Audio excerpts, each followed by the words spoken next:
Punch ബ്രേക്കിൽ ഇന്ന് ശ്യാമള ചേച്ചി ഉണ്ടാക്കാൻ പോകുന്നത് ചീമച്ചക്ക വേവിച്ചത്. ഒരു ചീമച്ചക്ക എടുത്ത് ഇതിനെ നമുക്ക് ചെത്താങ്ങി.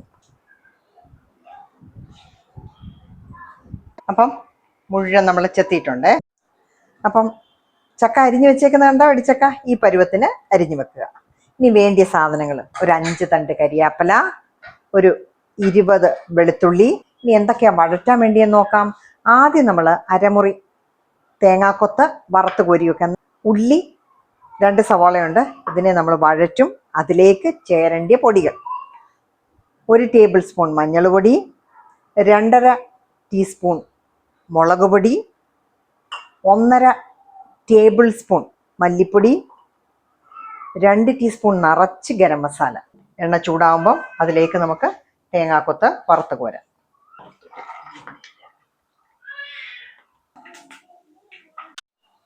ഇനി ചതച്ച വെളുത്തുള്ളി, ഒരു 20 വെളുത്തുള്ളി നമ്മൾ ചതച്ച് വെച്ചത്. ഇതിൻ്റെ പച്ചമണം ചെറുതായിട്ടൊന്ന് പൊക്കോട്ട്. അത് കഴിയുമ്പോഴത്തേക്കും നമുക്ക് സവോള അതിലേക്ക് ഇടാം.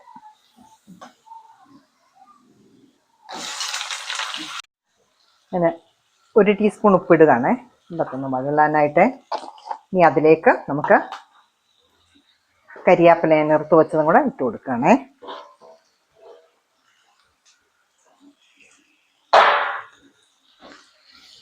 ഇതിനി ഒന്ന് വഴന്നോട്ടെ. നോക്കിക്കേ, അപ്പോൾ ഉള്ളി നന്നായിട്ട് വഴന്നിട്ടുണ്ട്.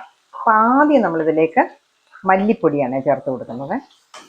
അതിലേക്ക് മഞ്ഞളും മുളക് പൊടിയും. ഇനി ഇതിലേക്ക് നമുക്ക് ഇറച്ചിക്കൂട്ട്.